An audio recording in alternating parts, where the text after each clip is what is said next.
Cancer, Laura with Listening with Love Tarot, and we're here to do your new moon in Aries reading. First thing I'm going to do is ring the bell, bowl, and call on Spirit for our highest and best messages for our Cancer family. Sun, Moon, Rising, and Venus. We want our clearest, highest, and best messages for our Cancers. All right. Now, I am pulling these archetype cards for everyone for the new astrological year that starts with this new moon in Aries on the 1st of April. And they are going to kind of give a guiding energy for the entire upcoming astrological year for you, Cancer. And then we're going to dive into the next 2 weeks of the energy of this new moon. But this card is going to be an archetype card from the archetype deck by Kim Krans, the author of the Wild Unknown Tarot and Animal Spirit. I'm going to read the message. You have the fault line. All right. See what she has to say about the fault line.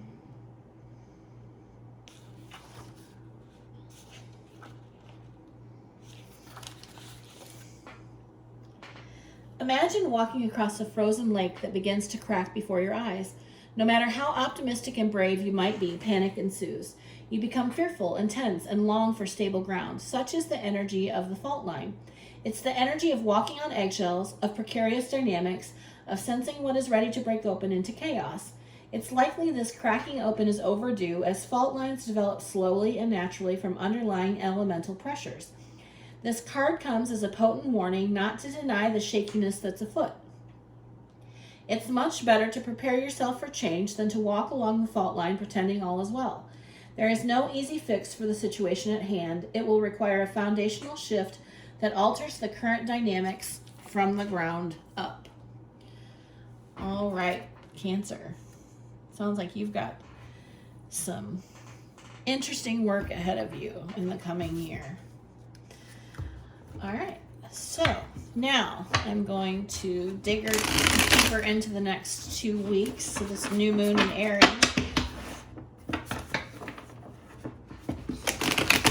Pull on the Light Seer Tarot. Get what's going on with you, Cancer.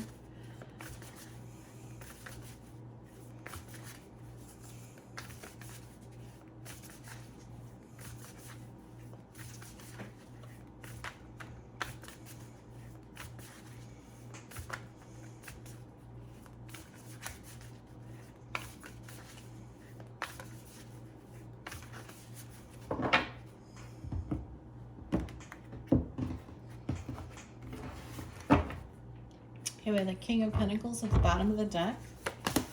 So we have the Strength card, we have the 7 of Wands, and the 10 of Wands. We have the 5 of Wands, the Ace of Pentacles, the 9 of Pentacles, the 5 of Swords, the 5 of Pentacles, and the 4 of Swords. Okay. So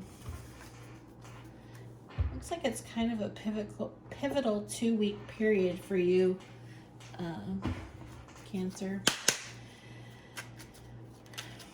There's a new beginning, but it isn't going to be without a little bit of pushback.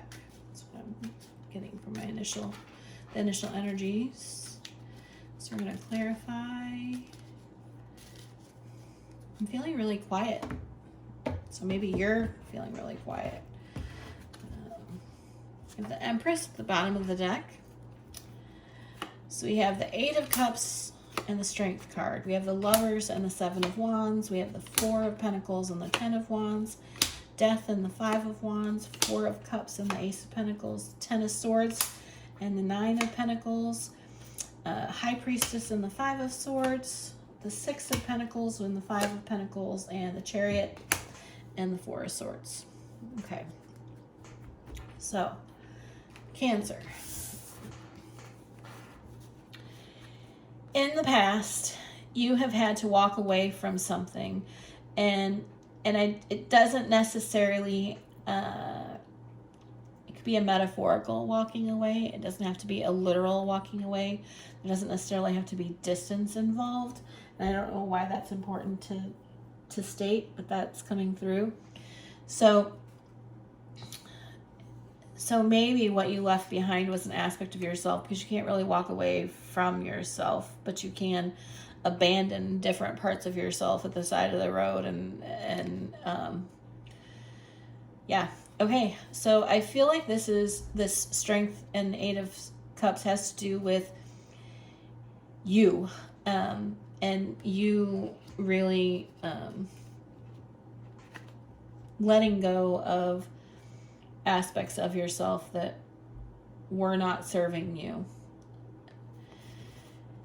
And the Seven of Wands coupled with the Lover's card is like, this whole top row is kind of speaking to me. And the Seven of Wands is about protection, feeling the need to place yourself in this bubble of protection, being quiet, being reflective, building up that solar plexus energy, really focusing on the self-love. This Lover's card to me is about you learning to love yourself in an authentic way, really making, I think this fault line focus for you, Cancer, is similar to the Taurus reading with the truth.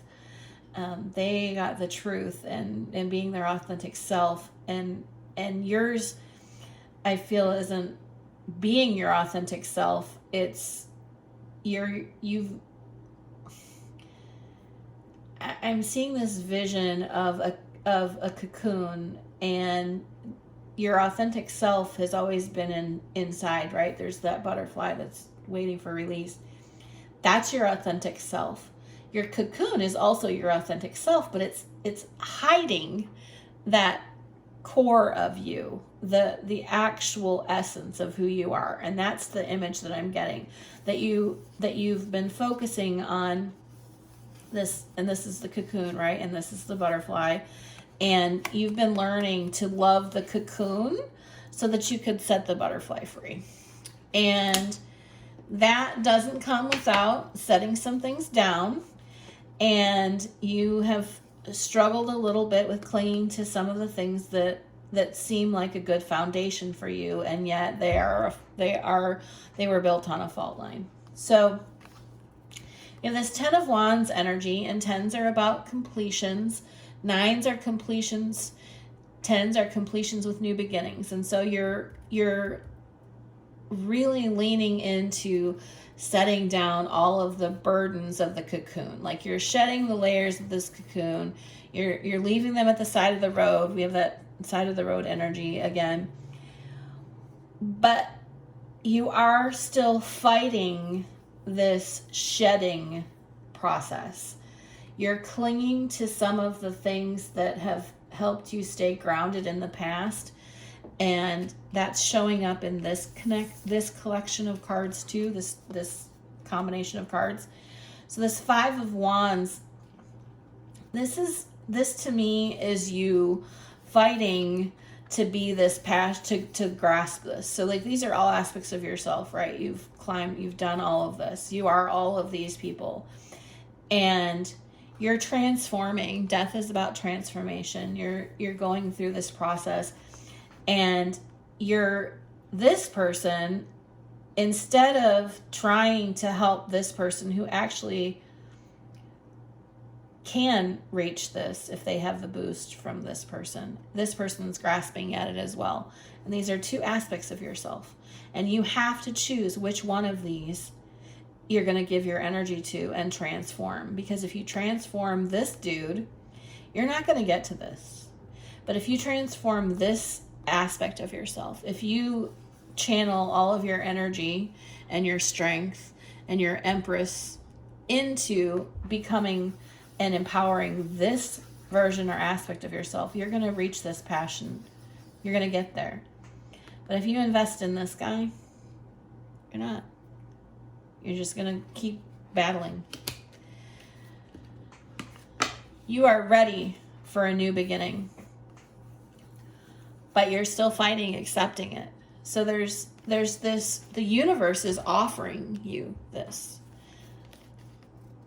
It's oozing out of your hands, right? And this isn't love. These are roots. The universe is trying to ground you into this new reality of yourself.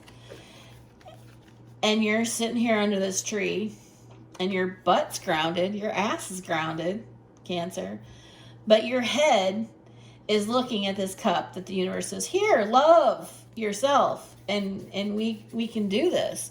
And you're kind of like, I don't know. I feel like there's still work I need to do before I can love myself and accept this cup from you. Pardon my language, but fuck that. Take this cup, Cancer. Take this cup now. Because you are getting ready to lay down all of these fears.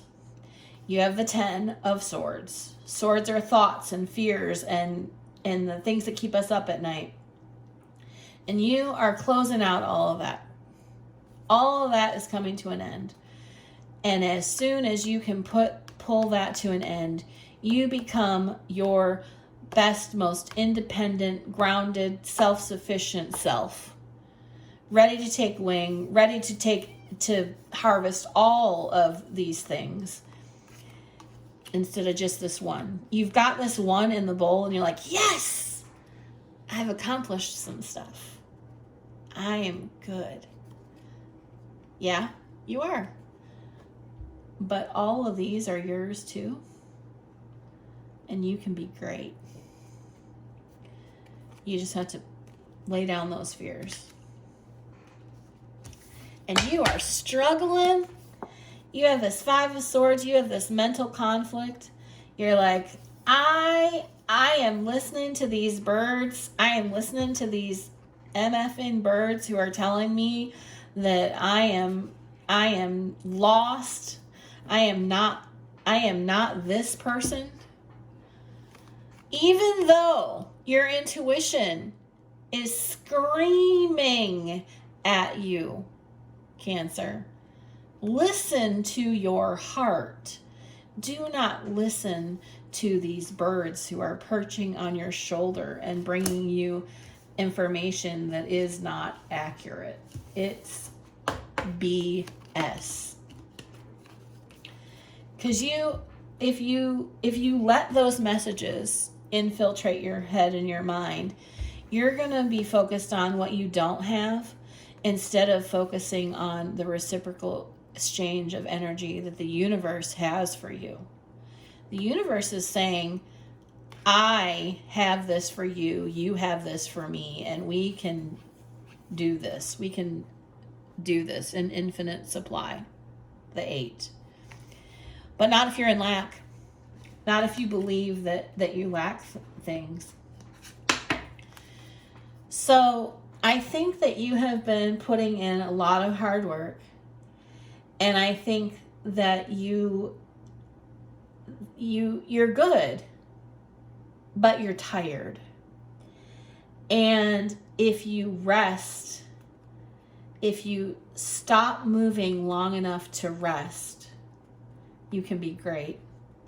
And then you will be ready to move on to the next level. But I feel like, Cancer, we're coming into Aries season. Aries is a cardinal sign. You're a cardinal sign.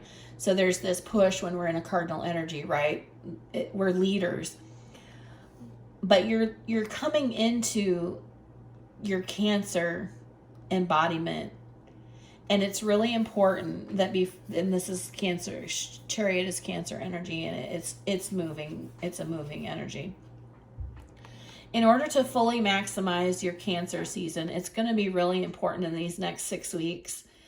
I don't know where that 6 came from. So 6 weeks, Cancer. In these next 6 weeks, it's going to be really important for you to get rest, as much rest as your body calls you to get so that you can fully jump into Cancer season when it comes upon you. That's what that is. Okay. So now I'm going to close out with however many Moonology and Moonology manifestation cards want to jump out, because I said a number in the first one and then everybody's gotten their own custom number because the cards have just fallen out. And who am I to question how many messages you're supposed to have? So I'm just going to shuffle and let these cards do their thing. And you get one. Look at the bigger picture. Full moon in Sagittarius. You know, and I think that that's really accurate. You have been looking at your small incremental changes, and you've been applauding yourself for your small incremental changes, but you really haven't looked in the mirror, Cancer, and evaluated just how far you've come from the very beginning. Like, I feel like there's this need for you to reflect back on all of the things that you've left at the side of the road, all of the things that you've grown out of, the ways in which you've leveled up, and fully just look into the eyes of the person that you are now and honor that person so that you can let down those fears, so that you can honestly look in the mirror and see the reflection of the butterfly and not get this residual, oh, there's a piece of the cocoon who's stuck over here and there's a piece of the cocoon that's just falling. No, look at the butterfly. And the universe is backing up what I told you about 6 weeks and saying that rest and relaxation is essential. We all have a fundamental need to take breaks. And you are coming into a period of time where you need to take a break. Stop pushing and relax. I love you, Cancers. I look forward to working with you again in the future. Take care. Laura of Listening with Love Tarot here, and I want to thank you for watching the entire video. I can't tell you how much I appreciate you. If you liked the reading and align with my energy, I'd love to have you subscribe. If you're new here, please consider watching my why video for more insight on what to expect. You'll find my information in the description box below about personal readings and special offers. I hope you have a great day, and I look forward to working with you again soon.